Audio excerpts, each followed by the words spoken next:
Merry Christmas, selamat Hari Natal untuk pemirsa Apa Kabar Indonesia Siang yang merayakan. Halo Rehana. Halo Jasmine. Apa kabar hari ini? Baik. Baik. Nah, biar suasana makin seru nih Re. Hari ini Jasmine dan Rehana mungkin nyanyi dulu kali ya untuk pemirsa ya. Boleh dong. We wish you Merry Christmas. We wish you a Merry Christmas. We wish you a Merry Christmas and Happy New Year. Tapi belum, New Year-nya belum. Jangan lu cuti Masih makanya. beberapa hari lagi. Iya, nanti kita Betul. cutinya setelah di tahun 2025 ini Iya. berakhir. Nah, tapi sebelum itu juga ya Jasmine, kita nanti akan melihat bagaimana sebetulnya rangkaian Natal di hari ini. Dan juga nanti kita akan ajak nih untuk mungkin pemirsa yang masih mencari tempat-tempat rekomendasi liburan mau kemana. Kita juga punya nih Jasmine. Waduh, lengkap ya hari ini ya Re ya. Lengkap, udah paket lengkap Apa Kabar Indonesia Siang. Waduh, jadi jangan kemana-mana pemirsa, saksikan terus Apa Kabar Indonesia Siang hari ini. Betul, dari awal sampai akhir ya. Betul. Sebelum itu tapi kita buka dulu nih dengan informasi Oke. pertama. Ini pemirsa, ada sekitar 30 rumah warga di Kecamatan Sibolga Utara, Sumatera Utara yang tertimbun oleh material longsor yang turun dari perbukitan melalui Sungai Aek Doras hingga menutup hampir setengah rumah. Bahkan ini mencapai atap pasca banjir dan juga ini terjadi pada 25 November lalu. Ya, beginilah kondisi permukiman di Jalan Kornel Simanjuntak, Kelurahan Huta, Tonga-Tonga. Rumah-rumah warga tertimbun material longsor yang menyeret tanah dan batu dari perbukitan hingga mengeras menjadi dataran. Tingginya timbunan tanah menutup hingga hampir setengah bangunan dan mencapai atap rumah warga. Setidaknya 30 rumah dilaporkan tertimbun material longsor dan hampir 1 bulan sejak kejadian bencana yang menerjang, puluhan rumah tersebut masih belum tampak tersentuh kembali kendati pemerintah setempat sudah melakukan normalisasi kepada aliran Sungai Aek Doras.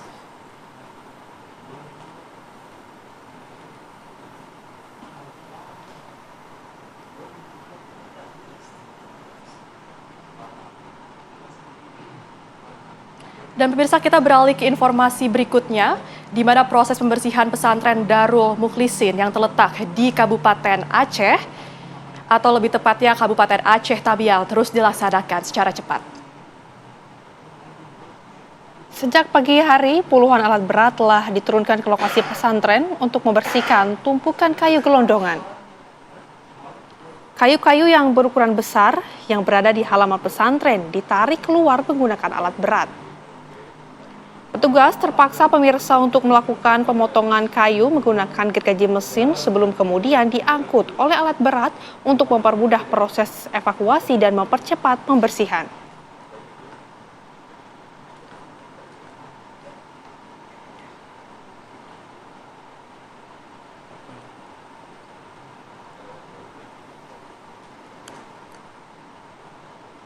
Pemirsa, pasca terhubungnya jembatan Teupin Mane yang berada di jalur lintas Bireun, Takengon ini sudah bisa dilalui. Tim gabungan Kementerian PU, TNI, dan juga Polri, serta masyarakat bahu-membahu membuka jalur terisolir akibat banjir bandang akhir November lalu.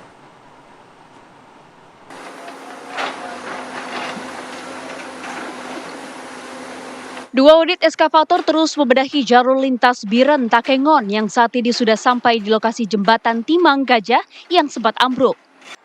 Balai Pelaksanaan Jalan dan Jembatan BPJN Kementerian PU membangun jembatan dan jalur alternatif sambil menunggu perbaikan jembatan permanen.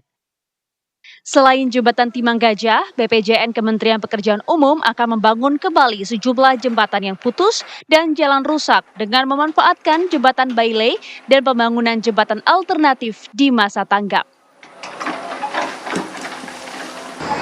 Membuat jalan fungsional dulu yang dimana untuk mengatasi jalur logistik dan evakuasi. Membangun jembatan alternatif yang menghubungkan Biren benar meriah di kawasan Timang Gajah ini ditargetkan akan rampung pada akhir Desember. Dari Biren Aceh, Saiful, TV One mengabarkan.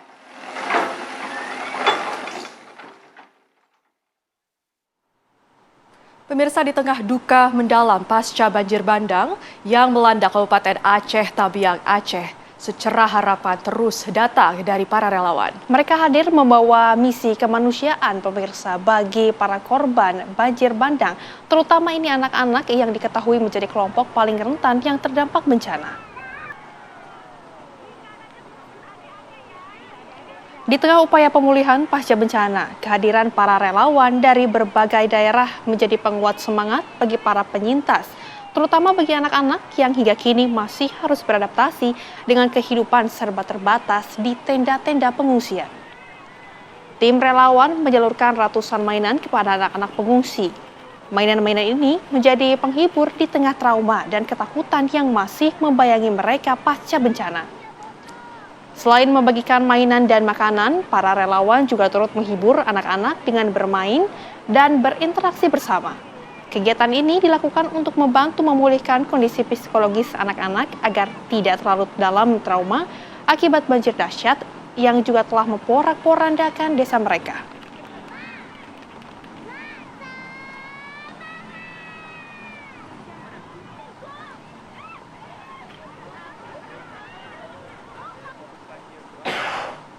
Pihak pemerintah bersama dengan BUMN membangun hunian bersama yang juga ini dilakukan bagi warga yang kehilangan rumahnya, tepatnya di Kecamatan Karangbaru, Aceh Tamiang. Sebanyak 14 titik pembangunan ini merupakan pembangunan hunian sementara yang tersebar di berbagai titik di Aceh Tamiang. Hunian sementara tersebut dibangun di atas lahan hak guna usaha atau HGU milik sejumlah perkebunan. Pemanfaatan lahan ini dilakukan sebagai solusi cepat agar para korban dapat segera memiliki tempat tinggal yang lebih aman dan juga layak. Di Kecamatan Karangbaru Aceh Tamiang, sebanyak 600 unit hunian sementara rencananya akan dibangun di atas lahan seluas 5 hektar.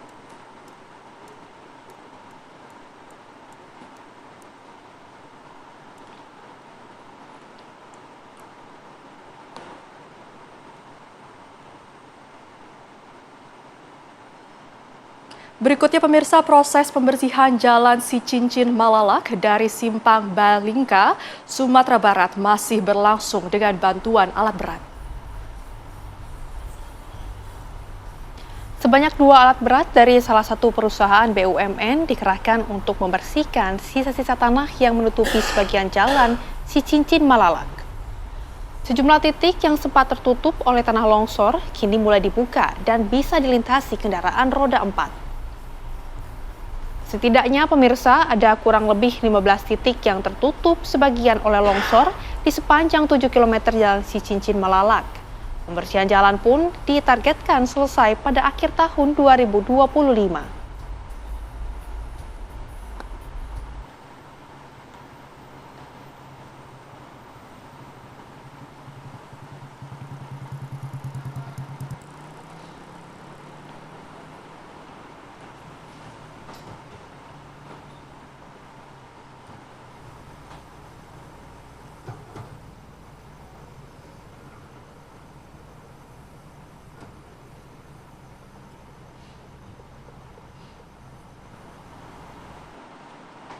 Dan pemirsa, lantas bagaimana proses pemulihan pasca bencana di Aceh dan di Sumatera Barat? Kita sudah terhubung dengan rekan-rekan kami, ada Alvin Saputra di Aceh Tamiang dan juga Rindi Salsabila di Kabupaten Agam. Kita akan ke Aceh Tamiang terlebih dahulu, ada Alvin Saputra.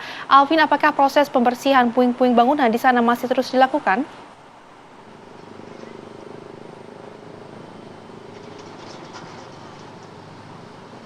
Ya baik, Jasmine, Rehana dan juga pemirsa, memang pasca terjadinya banjir bandang dan juga tanah longsor di Provinsi Aceh, memang hari ini tepat hampir 30 hari ataupun 1 bulan memasuki pasca bencana. Dan untuk pemulihan sendiri di Provinsi Aceh memang terus dilakukan oleh dari pemerintah maupun dari masyarakat sendiri. Dan adapun untuk per hari ini, untuk pemerintah dan juga BUMN sedang membangun hunian sementara ataupun huntara yang nantinya akan diperuntukkan untuk masyarakat yang terkena dampak banjir bandang dan juga tanah longsor, karena masyarakat pasca bencana memang banyak yang kehilangan rumah ataupun rumahnya rusak cukup berat karena terkena banjir bandang dan juga tanah longsor. Dan tepat hari ini merupakan hari kedua pembangunan hunian sementara di daerah Karangbaru di Aceh Tamiang, di mana untuk pembangunan ini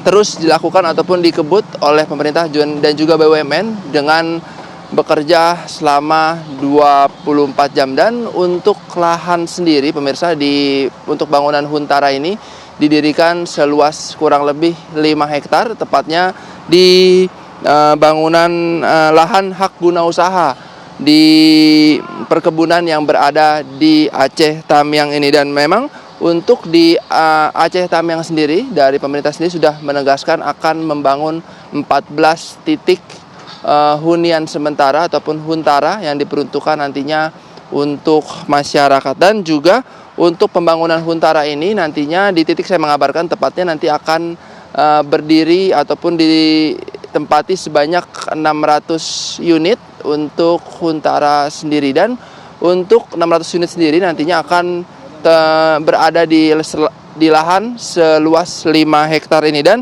untuk nantinya bangunan Huntara sendiri, untuk ruangan ataupun hunian sementara untuk masyarakat nanti akan seluas kurang lebih 4,5 meter persegi untuk bisa ditempati oleh masyarakat. Dan untuk proses pembangunan Huntara sendiri nantinya akan memakan waktu kurang lebih 1 hingga 2 minggu lamanya untuk proses pembangunannya. Dan untuk gambaran sendiri pemirsa, untuk Huntara nantinya akan seperti aula besar, dan nantinya di dalam tersebut ada bangunan seluas 4,5 meter tadi, sebanyak 600 rumah yang dibangun oleh pemerintah dan juga BUMN ini. Dan untuk fasilitasnya, untuk Huntara sendiri nantinya juga akan ada tempat ibadah serta kamar mandi dan air yang cukup baik nantinya untuk masyarakat yang terdampak bencana ini. Dan juga dari pemulihan pasca bencana nantinya juga pemerintah Aceh Tamiang juga sudah melakukan pendataan ataupun melakukan pengaduan ataupun pelaporan kepada masyarakat yang rumahnya ataupun huniannya rusak besar, rusak ringan serta rusak sedang, diharapkan melapor ke pemerintah setempat untuk nantinya dilakukan pendataan dan juga nantinya akan ditempatkan di hunian sementara yang ada di Aceh Tamiang. Dan untuk pemulihan lainnya, Jasmine dan juga Rehana, dari fasilitas umum sendiri memang terus dikerjakan hingga saat ini, karena dari fasilitas umum sendiri sangat penting seperti jalan-jalan utama, sekolah, rumah sakit, hingga jalan-jalan yang biasanya dilewati masyarakat. Sehingga nantinya dengan adanya pembersihan tersebut untuk akses menuju kampung-kampung ataupun daerah-daerah di Aceh Tamiang sini sangat mudah nantinya untuk masuk bantuan hingga akses masyarakat sendiri. Karena dari hingga saat ini memang masih banyak titik-titik di Aceh Tamiang sendiri yang masih terendam lumpur ataupun masih terkena dampak pasca terjadinya banjir bandang. Dan juga untuk masyarakat Aceh Tamiang sendiri memang masih menginginkan adanya listrik, yang hingga hampir sebulan ini listrik di Aceh Tamiang ataupun titik-titik di Aceh Tamiang masih ada beberapa daerah yang hampir 1 bulan ini belum menyala listriknya. Dan juga untuk air bersih sendiri hingga saat ini memang masih menggunakan kiriman menggunakan mobil-mobil tangki. Namun masyarakat juga menginginkan adanya nanti sumur air bor untuk kebutuhan masyarakat sehari-hari. Dan memang dari Aceh Tamiang ini masih terus dikerjakannya ataupun dikebut pengerjaannya untuk pemulihan pasca terjadinya banjir bandang dan juga tanah longsor. Sementara Jasmine, Rehana, untuk informasinya kembali ke studio. Baik, dari rekan Alvin Saputra di Aceh Tamiang, kita beralih ke rekan Rindi Salsabila yang juga sudah siap mengabarkan dari Agam, Sumatera Barat. Selamat siang, Rindi. Jika di Aceh Tamiang tadi proses pembersihan masih terus dilakukan, bagaimana situasi terkini di Agam, Sumatera Barat? Ya, selamat siang Jasmine, Rehana, dan juga pemirsa. Sebelumnya, selamat Natal bagi pemirsa TV On yang merayakan. Semoga sukacita dan damai selalu menyertai. Dan bagaimana situasi di Kabupaten Agam saat ini? Tepatnya saat ini saya sedang di Balingka, Ampek Koto, Kabupaten Agam, Sumatera Barat. Seperti yang tampak layar kaca Anda, Jasmine dan juga pemirsa, saat ini sedang terjadi hujan dengan intensitas sedang hingga tinggi yang terjadi sudah kurang lebih 30 menit yang lalu. Dan terkait bagaimana pembukaan jalan di Sicincin Malalak via Balingka.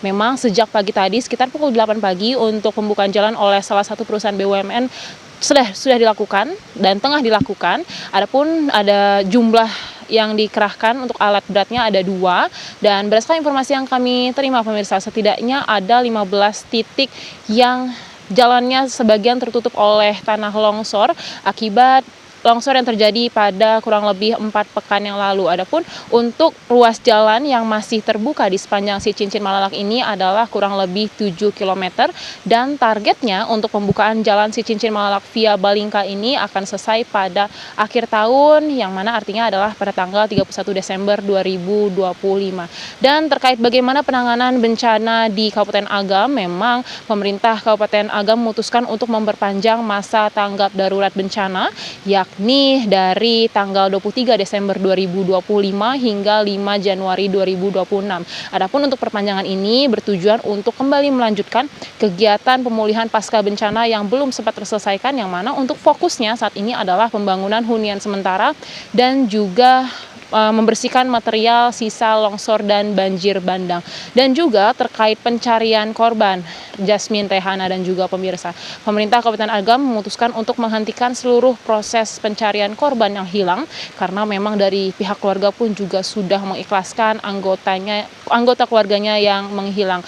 Dan berkaitan dengan ditutupnya proses pencarian, total korban meninggal dunia di Kabupaten Agam adalah 163.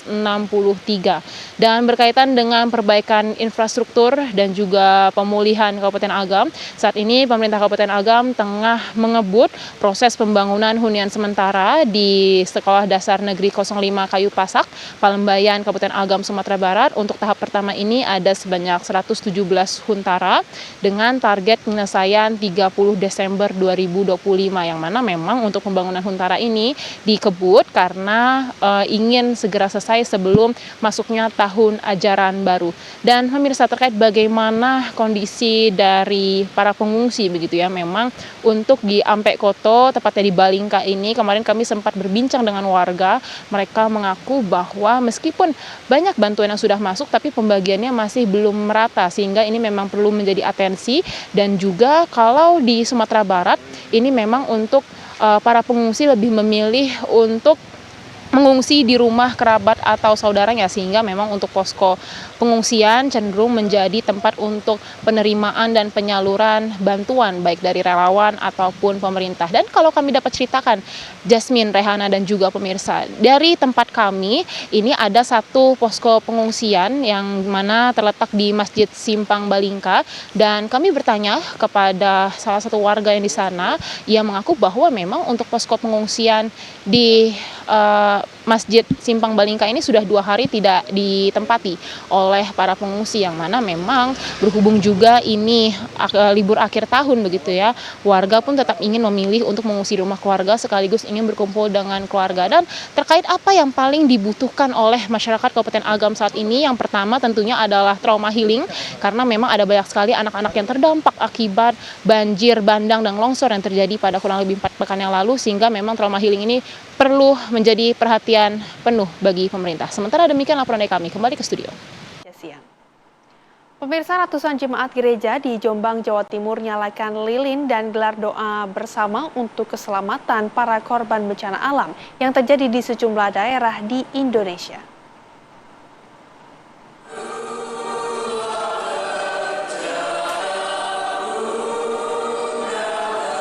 Seperti inilah suasana di saat lilin utama atau biasa disebut lilin Kristus dari Gereja Kristen Indonesia Kabupaten Jombang, Jawa Timur dinyalakan pada prosesi ibadah malam Natal. Tradisi menyalakan lilin bersama ini sebagai tanda memberikan sinar yang terang dalam penyambutan kehadiran Tuhan. Sehingga diharapkan dengan kehadiran sinar lilin tersebut membawakan harapan baru dan juga keberkatan Tuhan di kehidupan mendatang. Dalam suasana kekhusyukan ibadah, setidaknya ada 200 lebih lilin dinyalakan. Para jemaat kemudian berdoa dengan hikmat. Tak sekadar gelar tradisi nyalakan lilin bersama, 300-an jemaat gereja setempat juga menyerukan doa bersama untuk para korban bencana alam yang akhir-akhir ini cukup dinilai ekstrim di tanah air Republik Indonesia.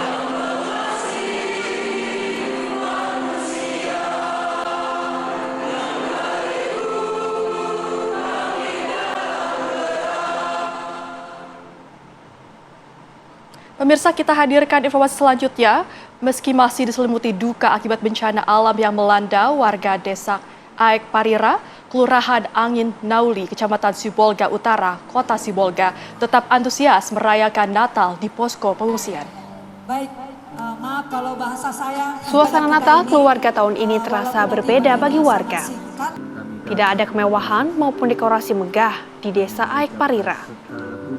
Sejumlah warga yang terdampak bencana berkumpul di bawah tenda darurat untuk membacatkan doa dan puji-pujian. Meski digelar dengan sangat sederhana, semangat para jemaat tidak surut. Bagi mereka, Natal di tengah musibah adalah momentum untuk saling menguatkan dan membangun kebersamaan agar bisa segera bangkit dari keterpurukan.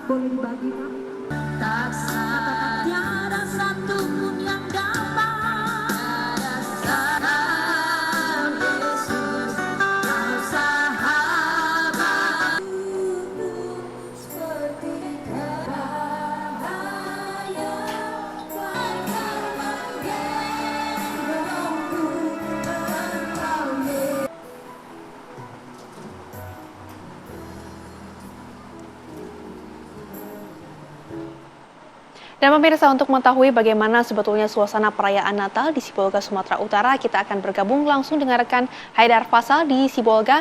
Haidar, bisa Anda gambarkan kepada kami bagaimana suasana Natal yang ada di sana dan bagaimana kondisi kesehatan para pengungsi?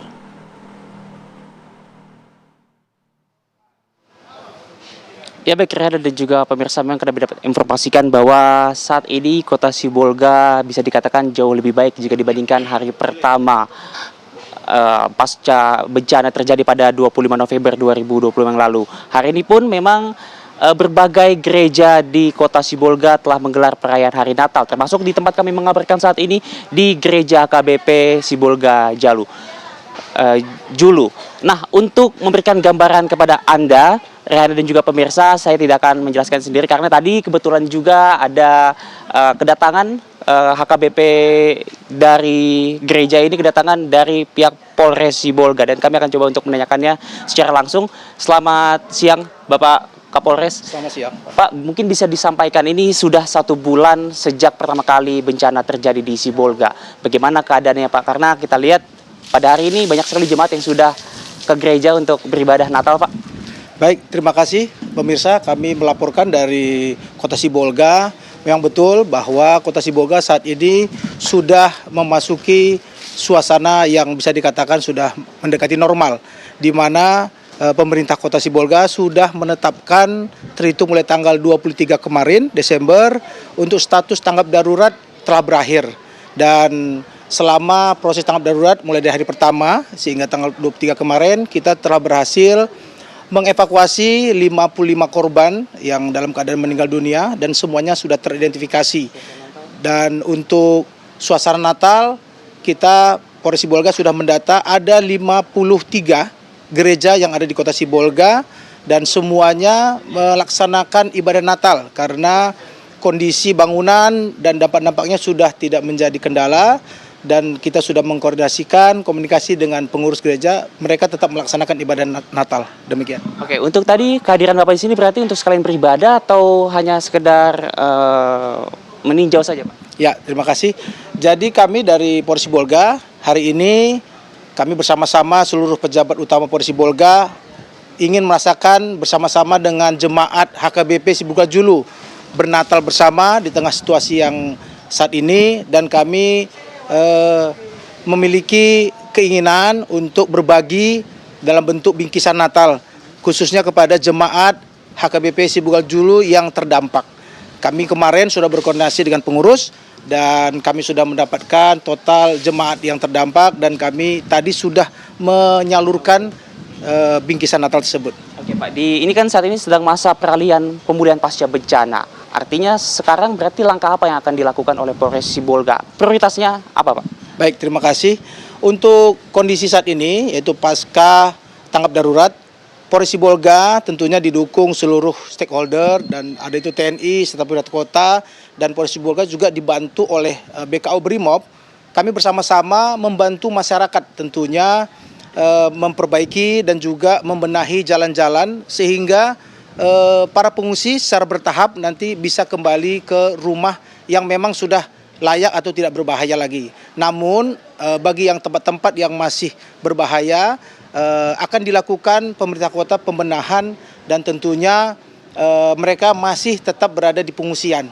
Demikian. Terima kasih Pak Edi atas informasinya. Itu tadi percakapan saya bersama dengan Kapolres Sibolga, dan memang kalau untuk situasi dari pengungsian sendiri hingga sampai saat ini memang sudah tersentuh oleh berbagai bantuan, baik bantuan logistik maupun bantuan pangan. Rehana, untuk sementara kami kembalikan ke studio. Baik, artinya puluhan gereja di Sibolga ini sudah menggelar ibadah Natal. Terima kasih. Haidar Fasyal mengabarkan langsung dari Sibolga, Sumatera Utara. Ya, pemirsa, sejumlah relawan mancanegara merayakan Natal sambil berlibur di Bali. Mereka memadati gereja Franciscus Xaverius, Kuta, Badung untuk mengikuti misa malam Natal.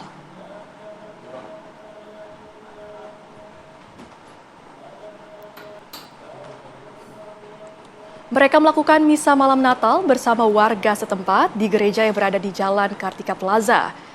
Namun karena gereja begitu padat, banyak wisatawan yang tak kebagian tempat duduk.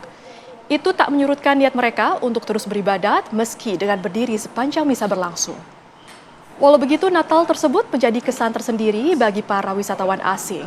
Untuk hari Natal, gereja akan menggelar misa dalam dua bahasa, yaitu Inggris dan Indonesia, demi kenyamanan wisatawan asing.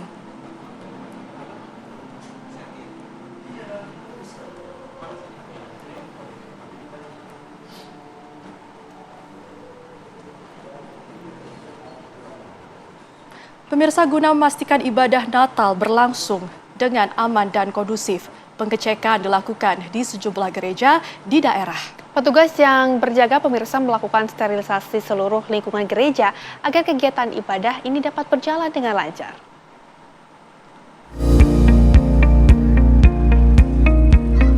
Monitoring sejumlah gereja dilakukan Kepolisian Polres Sumedang pada Kamis pagi, tepat pada momen ibadah Natal 2025. Dipimpin Kapolres Sumedang, pihak kepolisian menyisir gereja-gereja di kawasan Jatinangor, Kabupaten Sumedang, Jawa Barat. Dua gereja, yakni Gereja Katolik Saint Albertus Magnus dan Gereja Protestan Immanuel yang masing-masing memiliki 300 dan 500 jemaat tersebut, diperiksa secara menyeluruh guna mengantisipasi segala macam ancaman maupun gangguan.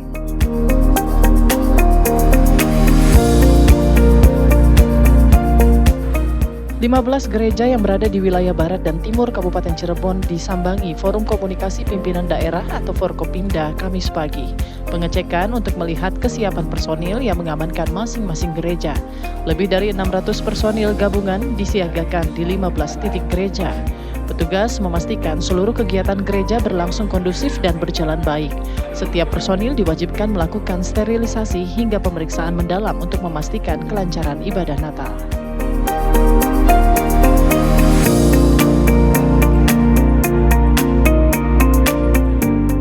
5 gereja besar di Kabupaten Gunung Kidul mulai menggelar misa malam Natal pada Kamis sore. Sejumlah persiapan termasuk sterilisasi gereja dari tim Gegana Brimob telah selesai dilakukan. Hal ini seperti yang terlihat di Gereja Kristen Jawa Wonosari dan Gereja Santo Petrus Canisius Wonosari. Bupati Gunung Kidul beserta Forkopimda melakukan pemantauan guna memastikan kesiapan gereja termasuk pengamanannya. Pemantauan juga dilakukan di sejumlah pos pam dan pos pantau di sepanjang jalur masuk wilayah Gunung Kidul dan objek wisata pantai. Diharapkan mampu memberikan rasa aman dan nyaman bagi wisatawan yang berlibur ke Gunung Kidul. Tim TV One mengabarkan.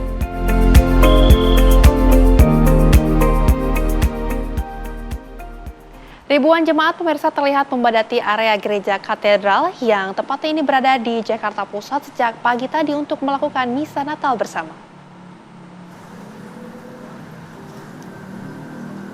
Ya pemirsa, setidaknya ada 3.000 jemaat yang memenuhi gereja katedral untuk merayakan hari kelahiran Kristus di sesi pertama misa pontifikal. Tak hanya di dalam gereja, para jemaat juga memenuhi kursi-kursi yang disediakan di halaman gereja. Ibadah misa pontifikal dipimpin oleh Uskup Agung Jakarta, Kardinal Ignatius Suharyo. Dengan tema Allah hadir untuk menyelamatkan keluarga, misa Natal hari ini akan diadakan 4 sesi.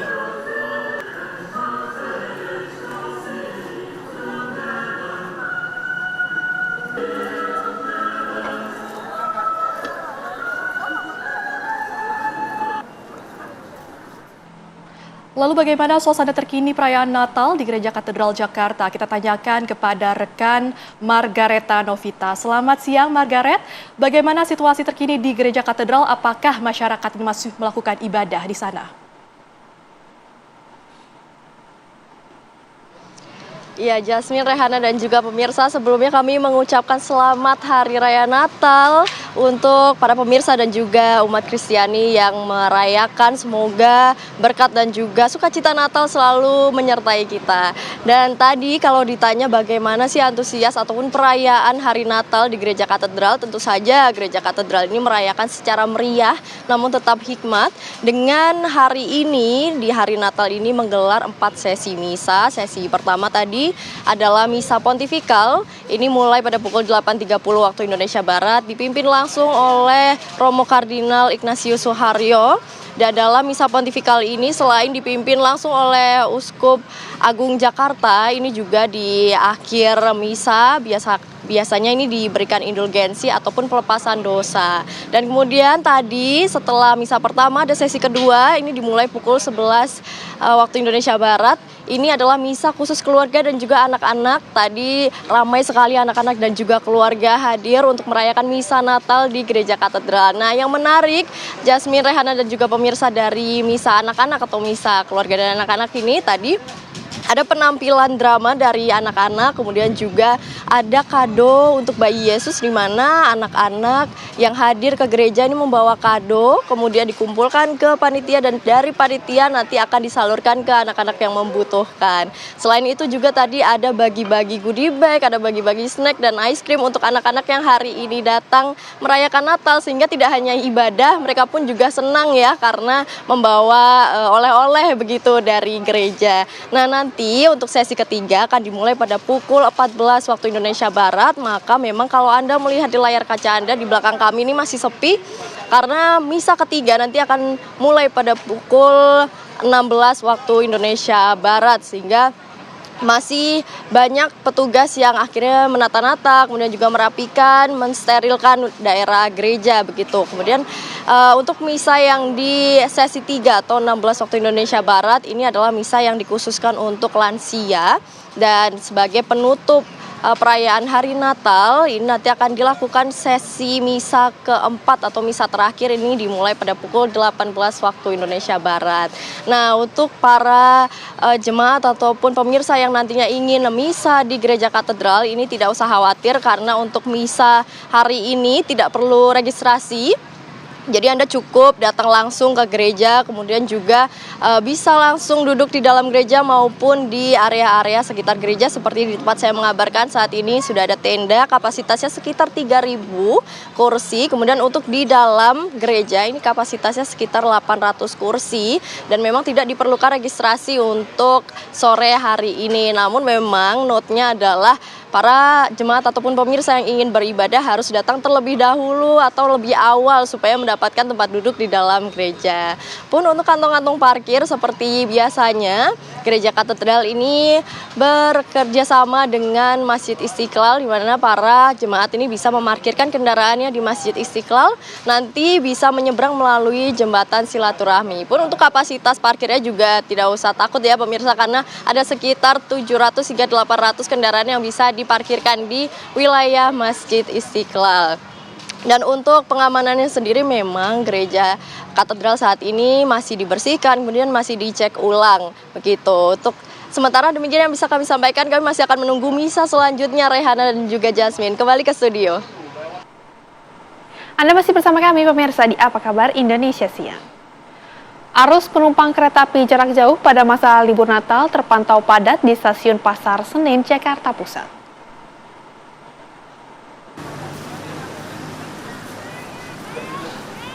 Ya, berdasarkan data PT KAI Daob 1 Jakarta, hingga Kamis pagi hari ini tercatat 14.980 penumpang berangkat dan 13.142 penumpang tiba di stasiun Pasar Senen.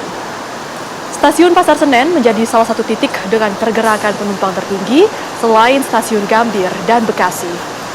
KAI Daob 1 Jakarta mencatat selama masa angkutan Natal dan Tahun Baru periode 18 Desember 2025 hingga 4 Januari 2026 telah terjual 637.301 tiket dari total kapasitas 909.536 tempat duduk. Tingkat okupansi pada tanggal favorit termasuk 25 Desember 2025 mencapai 96%. Dan untuk melayani penumpang dari stasiun Pasar Senen, KAI mengoperasikan 39 perjalanan kereta api, terdiri dari 34 kereta reguler dan 5 kereta tambahan.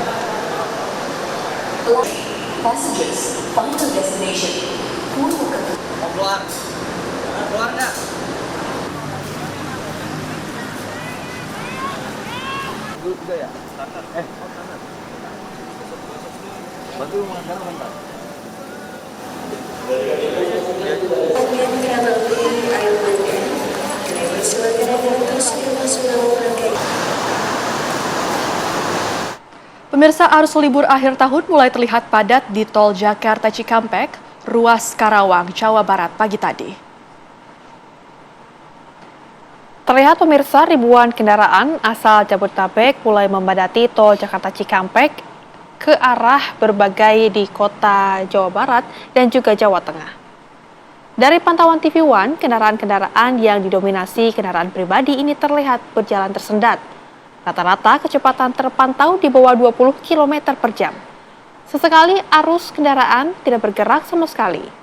Kepadatan ini terpantau di kilometer 55 Kelari Karawang menjelang rest area kilometer 57. Ekor antrian kendaraan terpantau mencapai 10 km dan diprediksi arus kendaraan meningkat pada sore nanti.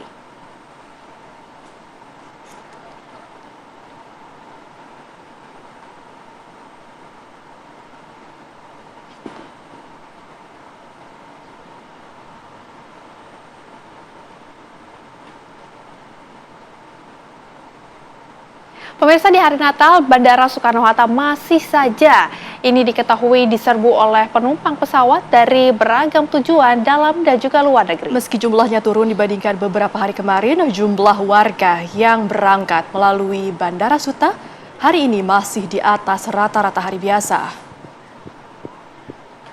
Untuk hari ini tercatat 165.000 penumpang berangkat dari Bandara Suta dengan dilayani 1.131 penerbangan. Tujuan favorit masih Bali, Medan, Makassar, dan Yogyakarta. Yang dikeluhkan para penumpang adalah harga tiket yang masih terhitung tinggi meski sudah ada potongan harga. Mereka yang menggunakan pesawat rata-rata adalah yang ingin berlibur atau mudik, namun tak ada moda transportasi lain yang melayani ke kota tujuan. Pengelola Bandara Suta memprediksi puncak arus liburan akhir tahun terjadi pada pekan depan.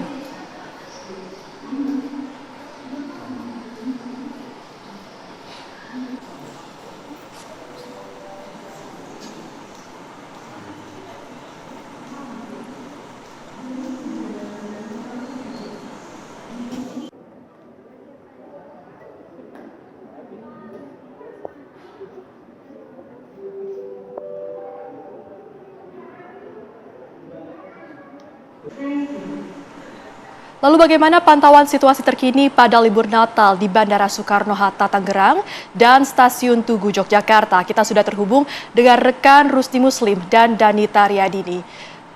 Pertama kita ke Bandara Suta terlebih dahulu, di mana sudah ada rekan Rusdi Muslim. Selamat siang Rusdi, bagaimana kondisi terkini di Bandara Suta dan mana saja tujuan favorit dari masyarakat yang berangkat dari Bandara Suta hari ini? Baik, selamat siang Jasmine serta pemirsa. Dapat saya kabarkan dari Bandara Soekarno-Hatta, di mana di momen libur Natal ini Bandara Soekarno-Hatta masih dipadati oleh ribuan penumpang. Hal ini terbukti sejak pagi tadi rata-rata penumpang pergi tujuan domestik ini mengantri di counter check-in. Berdasarkan data pengelola bandara, hari ini diperkirakan ada sekitar 165.000 penumpang baik yang datang maupun pergi. Begitu juga dengan pergerakan pesawat mencapai 1.131. Angka ini merupakan masih angka tertinggi jika dibanding rata-rata per hari. Namun ini merupakan sudah turun atau puncak arus libur Natal dan Tahun Baru sudah lewat karena memang sudah terjadi sejak 22 Desember atau N-3 lalu.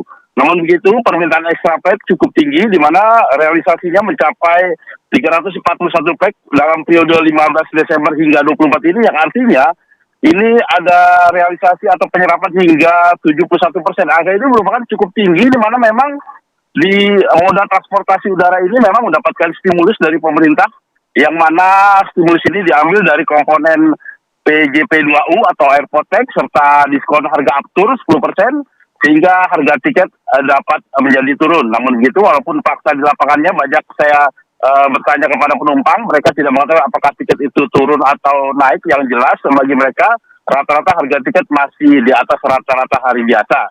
Namun begitu, memang batas tarif atas masih dibilang wajar karena di momen peak season. Namun Jasmine, sejauh ini memang tujuan favorit masih didominasi untuk penerbangan domestik, yaitu Bali, Medan, Makassar, Ujung Pandang, serta Yogyakarta. Sementara untuk tujuan internasional masih tujuan Singapura, Malaysia, serta wisata religi Saudi Arabia. Demikian Jasmine dapat saya kabarkan. Baik, Rusdi Muslim, laporan Anda langsung dari Bandara Suta. Kita juga akan mengetahui bagaimana situasi di Stasiun Tugu, Yogyakarta. Sudah ada Danita. Danita, bagaimana situasi di sana? Silakan. Rena, Yasmin dan juga pemirsa, kalau di Stasiun Tugu Yogyakarta hingga saat ini di hari ke-8 angkutan Nataru di stasiun atau di wilayah Daup 6 Yogyakarta, kami memantau untuk arus penumpang bagi yang tiba di stasiun-stasiun di wilayah Daup 6 Yogyakarta, khususnya di Stasiun Tugu Yogyakarta, masih tinggi atau jumlah penumpang juga masih tinggi, bahkan mengalami kenaikan. Sementara untuk jumlah penumpang yang berangkat dari Stasiun Tugu Yogyakarta maupun stasiun-stasiun yang ada di Daup 6 Yogyakarta juga masih atau mengalami kenaikan. Kami memantau ataupun data dari Daup 6 Yogyakarta menyebutkan untuk kenaikannya bahkan mencapai 18% untuk masa angkutan Natal dan Tahun Baru pada tahun ini. Untuk Stasiun Tugu Yogyakarta saja pemirsa tercatat ada lebih dari 15.253 penumpang yang tiba di Stasiun Tugu ataupun yang berangkat, maksud kami, dari Stasiun Tugu Yogyakarta. Sementara penumpang yang tiba di Stasiun Tugu Yogyakarta lebih dari 16.400 penumpang yang pada masa angkutan Natal dan Tahun Baru. Sementara untuk mengantisipasi adanya lonjakan penumpang, memang Daup 6 Yogyakarta sudah menambah rangkaian kereta api sebanyak 10 kereta api tambahan, sehingga totalnya ada 37 kereta api tambahan pada masa angkutan Natal dan Tahun Baru. Disebutkan bahwa puncak arus penumpang pada masa angkutan Natal dan Tahun Baru di wilayah Daup 6 Yogyakarta ini akan terjadi pada Minggu esok, dan ini merupakan puncak atau kenaikan jumlah penumpang ini memang terjadi sejak beberapa pekan lalu dan memang akan terus terlihat hingga besok puncaknya pada Minggu esok pada 28 Desember mendatang. Pihak Daup 6 Yogyakarta juga mengimbau kepada para penumpang untuk bisa memperhatikan waktu kedatangan, mengingat bahwa di Yogyakarta ini juga arus lalu lintas padat, sehingga diperhatikan agar tidak tertinggal kereta api. Selain di wilayah Stasiun Tugu Yogyakarta, juga kami memantau di Stasiun Lempuyangan juga demikian pemirsa, untuk jumlah penumpang yang tiba dan juga jumlah penumpang yang berangkat. Untuk tujuan favorit masih ke Stasiun Pasar Senen, Gambir, untuk Surabaya, Gubeng, Bandung, dan juga Malang. Saya kembalikan ke Jakarta.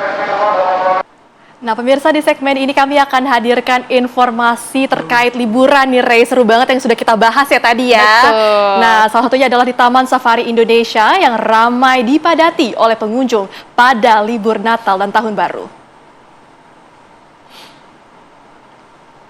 Sebanyak lebih dari 6.000 pengunjung memadati area Taman Safari Puncak Bogor hari ini dalam perayaan libur Natal dan Tahun Baru 2026. Pengunjung yang datang didominasi oleh para orang tua yang membawa anak-anaknya. Terdapat banyak wahana yang dapat dikunjungi oleh masyarakat di Taman Safari Indonesia, yakni pertunjukan satwa, wahana bermain anak, rumah hantu, baby zoo, dan wahana-wahana lainnya. Hingga saat ini, masyarakat masih terus berdatangan ke Taman Safari Indonesia Bogor untuk menghabiskan waktu libur.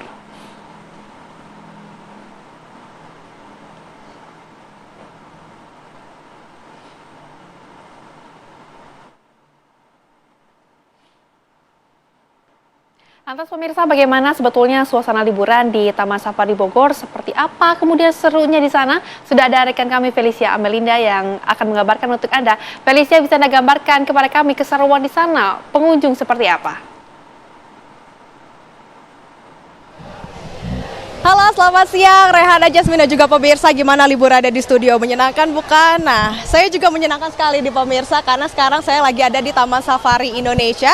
Saya lagi kasih makan ke gajah yang namanya Hani nih, usianya 35 tahun, gajah Sumatera. Nah, memang pemirsa tadi saya juga sudah berkeliling ke area Taman Safari, memang ramai sekali oleh para pengunjung, baik itu orang tua yang membawa anaknya dan juga anak-anak yang menghabiskan waktu liburnya. Dan pemirsa, untuk mengetahui seberapa tinggi tingkat okupansi dari pengunjung yang datang di Taman Safari Indonesia pada saat periode libur Natal juga Tahun Baru, kita akan langsung berbincang dengan Bapak Danang Wibowo selaku Marketing Communication dari Taman Safari Indonesia. Selamat siang Bapak Danang. Selamat siang. Pak Danang, ini selama periode Natal dan juga Tahun Baru, seberapa tinggi Pak tingkat okupansi pengunjung yang datang ke Taman Safari Indonesia? Untuk okupansi sebenarnya sudah mulai terasa dari sekitar tanggal 17 kemarin ya di Taman Safari, peningkatannya bisa mencapai 80-100%. Untuk hari ini sendiri di tanggal 25 Desember itu ada lebih dari 6.000 pengunjung yang sudah masuk melalui loket utamanya Taman Safari Bogor. Seperti itu yang bisa kita laporkan. Pak Danang, kalau dibandingkan dengan tahun lalu di periode yang sama, periode Natal dan juga Tahun Baru, apakah ada peningkatan Pak dari segi jumlah pengunjung? Dari segi jumlah pengunjung pasti ada peningkatan ya dibandingkan tahun lalu. Jika tahun lalu itu kita mungkin di sekitar 4.000 sampai 5.000, kalau di tahun ini data yang sudah masuk ke saya sampai dengan pukul jam 11 siang tadi ada sekitar 6.000-an pengunjung yang sudah masuk area Taman Safari Bogor. Tuh. Pak, kira-kira apa yang dilakukan oleh pihak manajemen untuk mengantisipasi adanya lonjakan pengunjung di masa libur Natal dan juga Tahun Baru ini, Pak? Untuk yang dilakukan manajemen, yang pertama biasanya kita ada lonjakan itu yang paling terasa itu di area loket utama ya. Itu sering terjadi antrian yang cukup panjang. Solusi kita adalah membuka satu loket lagi di area parkir G untuk memecah konsentrasi pengunjung yang melalui loket utama. Lalu untuk area di dalamnya sendiri itu biasanya kita menyebar personil-personil di area lapangan ya, baik personil security, personil kebersihan, personil restoran, itu untuk membantu pengunjung mengarahkan area-area mana aja yang ada edukasi satwa, pertunjukan show-nya di mana, itu juga untuk mengurangi kepadatan di satu tempat di area Taman Safari itu sendiri. Gitu. Baik, terima kasih banyak Pak Danang atas informasinya. Saya mau lanjut main-main lagi sama gajah ya Pak Danang, terima kasih. Nah, Rehana dan juga Jasmine dan juga pemirsa, itu dia tadi perbincangan dengan Bapak Danang Wibowo selaku Marketing Communication Manager dari Taman Safari Indonesia. Sekarang saya mau kasih makan gajah lagi, saya mau lanjut kasih makan gajah lagi. Saya tunggu Rehana dan Jasmine di Taman Safari Indonesia. Saya kembalikan lagi ke studio. Wah, seru sekali. Jadi pengen ikutan kasih makan gajah juga nih, Re. Udah ini kita nanti ke sana ya. Kita kesana Ditunggu langsung ya. soalnya sama Felicia. Terima kasih Felicia Melinda mengabarkan langsung dari Taman Safari Bogor, Jawa Barat.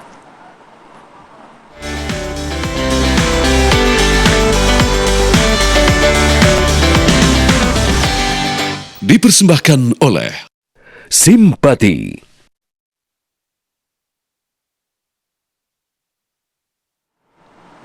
Kita akan beralih ke informasi lainnya, pemirsa. Nickelodeon telah menjadi bagian dari tumbuh kembang anak-anak Indonesia selama bertahun-tahun. Dan ini juga tentunya menjadi sahabat imajinasi bagi banyak keluarga.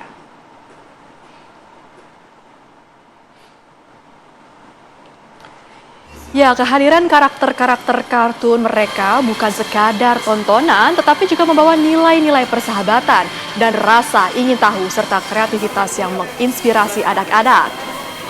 Kini, kedekatan itu diwujudkan dalam bentuk yang jauh lebih nyata melalui Nickelodeon Playtime, sebuah ruang bermain tematik yang memungkinkan anak-anak memasuki dunia imajinasi. Tidak hanya itu, pengunjung juga dapat menikmati lebih dari 20 media interaktif dengan harga tiket mulai Rp350.000 untuk satu orang anak dan satu pendamping. Nickelodeon Playtime Indonesia menjadi satu-satunya wahana yang memberikan pengalaman rekreasi Nickelodeon pertama di Asia Tenggara.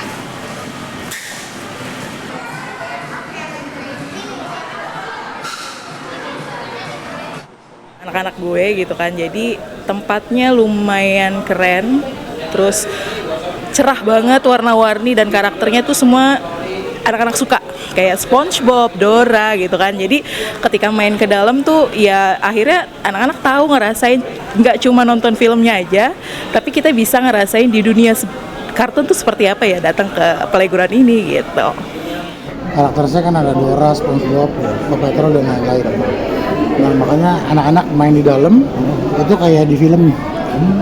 Jadi bisa ngebayangin di filmnya kayak gimana nih yang mereka pernah nonton. Mereka alamin, di filmnya ada manjat-manjat, ada manjat-manjatnya juga. Sama juga. Terus misalnya Paw Patrol ada gurunya kayak gimana, nanti mereka bisa interaksi di sana.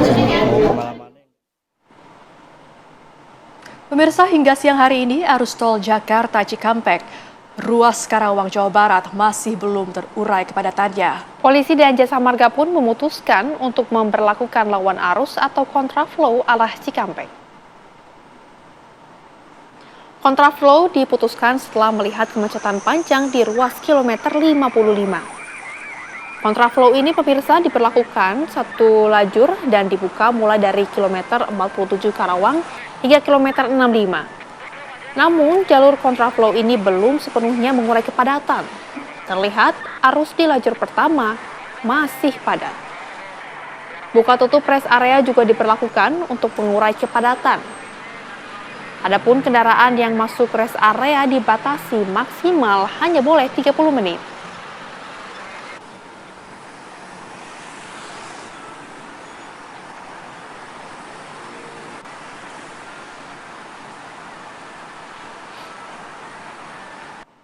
Terima kasih Anda masih bersama kami di Apa Kabar Indonesia Siang. Nah pemirsa, Pantai Losari ini masih menjadi tempat favorit keluarga untuk menghabiskan libur Natal 2025 dan Tahun Baru 2026 di Kota Makassar, Sulawesi Selatan. Kawasan wisata Pantai Losari menawarkan spot menarik untuk bersuah foto dan juga tempat bersantai yang nyaman. Berbagai spot, baik berlatar tulisan Makassar ataupun Masjid 99 Bilah Kubah, ini menjadi tempat favorit untuk mengabadikan momen liburan. Para pengunjung terlihat menikmati suasana Pantai Losari bersama dengan keluarga, dengan menggelar tikar di bawah pohon sambil menyantap bekal yang mereka bawa. Pengunjung akan semakin ramai ketika menjelang sore hari, karena Pantai Losari menawarkan pemandangan matahari terbenam yang sangat menakjubkan. Dan tentu dengan aneka jajanan khas Makassar seperti pisang epe dan sarababa.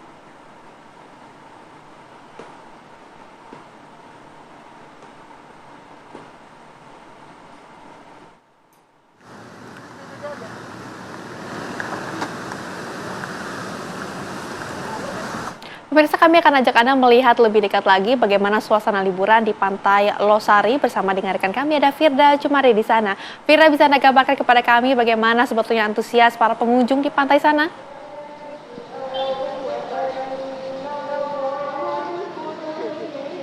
Ya, Jasmine, Rehana, dan juga pemirsa, berbicara tentang libur Natal di Kota Makassar, tentu pilihan pertama yang didatangi adalah Anjungan Pantai Losari di tempat saya mengabarkan saat ini.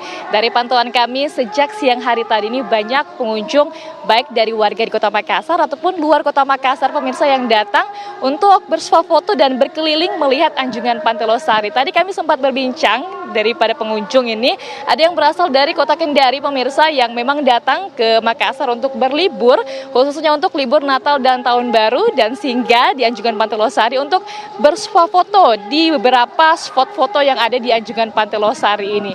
Kemudian juga tadi ada keluarga yang berasal dari Jakarta yang memang sengaja berlibur ke Kota Makassar, tepatnya di Anjungan Pantai Losari ini, bersama keluarga besar kemudian menghabiskan waktu menikmati siang hari di Anjungan Pantai Losari dengan menggelar tikar bahkan, dan membawa bekal bersama keluarga untuk makan siang hari di Anjungan Anjungan Pantai Losari ini dengan menikmati Masjid 99 Kuba yang tepat berada di depan Anjungan Pantai Losari, pemirsa.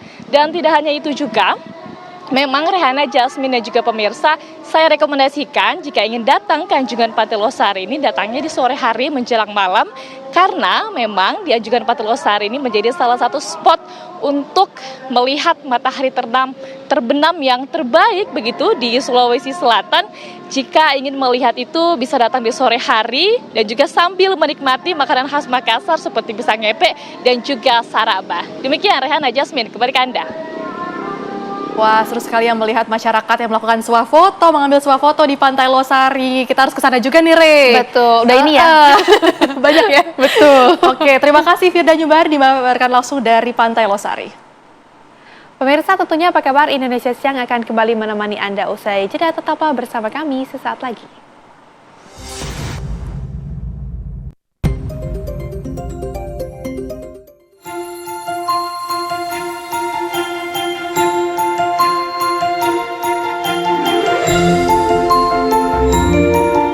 Assalamualaikum warahmatullahi wabarakatuh. Salam, Om Swastiastu, Nama Budaya, Salam Kebajikan.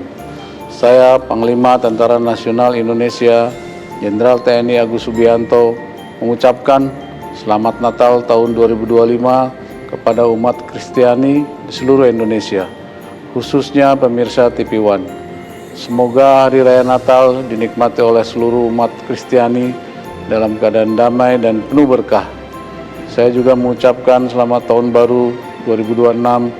Mari kita songsong tahun 2026 dengan semangat persatuan, kerja keras, dan optimisme. TNI senantiasa hadir menjaga kedaulatan, melindungi segenap bangsa, dan mendukung setiap upaya mewujudkan Indonesia yang berdaulat, maju, dan sejahtera. Semoga Tuhan Yang Maha Esa senantiasa melindungi kita semua. Wassalamualaikum warahmatullahi wabarakatuh. Salam. Om Santi Santi Santi Om. Nama Budaya, Salam Kebajikan. TNI Prima, profesional, responsif, integratif, modern, dan adaptif. Anda masih bersama kami di Apa Kabar Indonesia Siang. Dan Rehana, tahu gak sih ada yang spesial nih dari perayaan Natal tahun ini di Gereja Katedral Jakarta. Kenapa tuh emangnya? Karena dekorasi Natal yang unik ini mengusung tema pesan kepedulian sosial dan juga komitmen merawat lingkungan hidup. Luar biasa ya. Luar Kita biasa. juga akan melihat nih bersama-sama. Karena sudah ada rekan kami Margareta Novita dan juga juru kamera Indra Galih yang akan memperlihatkan apa sih sebetulnya yang spesial di sana. Berikut untuk Anda. Jingle bells, jingle all the way. Hey, nah pemirsa, menyambut Natal 2025 Gereja Katedral ini sudah menyiapkan banyak sekali dekorasi unik. Dan saat ini saya mau ajak Anda untuk tur nih. Salah satunya langkah pertama masuk gereja kita sudah disambut oleh pohon Natal yang ada di samping saya.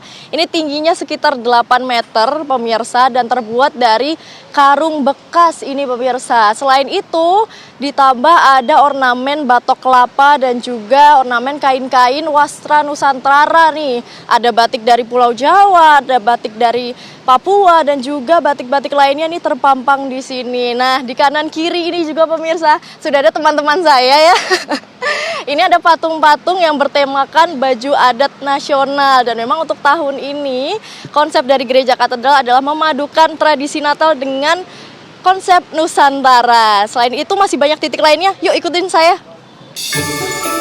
Menyambut Natal 2025, Gereja Katedral Jakarta menata berbagai titik dengan dekorasi yang tersebar di mezanin katedral, halaman utama, Plaza Maria, Gua Maria, hingga Geraha Pemuda. Dekorasi Natal tahun ini menyelaraskan tema Allah hadir untuk menyelamatkan keluarga dengan konsep tradisi Natal yang dipadukan bersama budaya Nusantara. Sepanjang perayaan Natal, katedral juga menggelar pameran lukisan berjudul Season of Grace, karya pelukis muda berbakat Oliver Wiharja yang merupakan anak berkebutuhan khusus. Koleksi Natal tahun ini diperkaya dengan patung bayi Yesus karya maestro seniman keramik F. Widayanto yang dilengkapi patung ayam dan panenan palawija sebagai simbol kesejahteraan dan kesuburan tanah air. Pemirsa pemirsa, ini spot selanjutnya yaitu di balkon atau mezanin Gereja Katedral. Nah, di sini saya sudah bersama Ibu Susi, Humas Gereja Katedral dan Keuskupan Agung Jakarta. Selamat pagi, Ibu. Apa kabar, Mbak? Baik, Ibu apa? Selamat pagi, baik. Ibu, ini cantik sekali. Ibu bisa dijelaskan ini mezanin Gereja Katedral itu ternyata isinya seperti ini ya? Ini ada ceritanya nggak sih, Bu? Iya, biasanya jelang Natal maka akan kita pamerkan patung-patung klasik tentang kelahiran Kristus.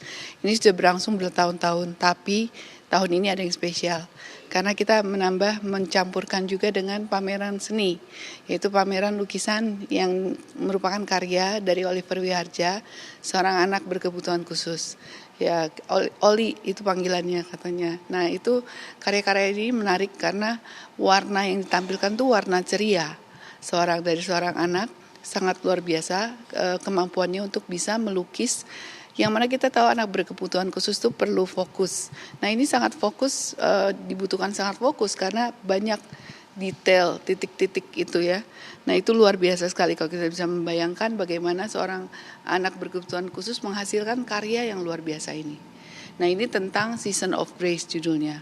Dan ini juga menceritakan ada beberapa 3 lukisan itu khusus tentang kelahiran Kristus. Ibu Susi, terima kasih banyak atas penjelasannya. Ibu selamat kembali bertugas, siap-siap ya, Bu ya. Betul. Ini kami pamit mau tur ke titik-titik dekorasi lainnya, Ibu. Terima kasih. Nah, pemirsa, itu tadi penjelasan mezanin yang ada di Gereja Katedral. Nah, saya mau ajak Anda untuk keliling lagi nih ke titik-titik dekorasi lainnya yang bisa loh jadi spot foto. Yuk ikuti saya.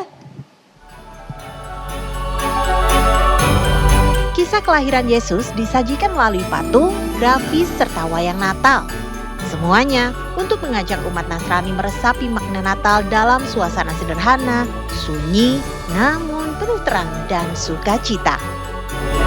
Seluruh instalasi itu masih dilengkapi beragam dekorasi yang terbuka untuk umum. Nah, pemirsa, spot selanjutnya yakni di kandang hewan. Ini nggak lengkap kalau Natal nggak ada hiasan ataupun dekorasi kandang hewan. Dimana di sini pemirsa Anda bisa melihat bahwa Yesus ini lahir di kandang hewan, dikelilingi hewan-hewan seperti sapi, kambing, keledai, dan juga para gembala, serta ada Maria dan juga Yusuf. Ini pastinya ini menantikan kelahiran bayi Yesus. Nantinya bayi akan ditaruh di sini, pemirsa. Dan untuk lokasi dari kandang hewan sendiri ada bersebelahan di samping Gua Maria, di mana nanti para jemaat bisa berdoa di Gua Maria terlebih dahulu, lalu menyambangi ataupun berfoto di kandang hewan di sebelahnya. Gereja Katedral juga mengundang umat Katolik untuk datang berdoa sekaligus menikmati keindahan dan makna Natal di Katedral Jakarta. Dan pemirsa, saya berkesempatan untuk menulis terima kasih dan juga harapan untuk 2026 di Natal 2025 ini. Saya mau cantolkan ke pohon harapan nih, pemirsa. Semoga terkabul ya, amin. Dari Jakarta, Margareta Novita, Indra Galih, TV One mengabarkan.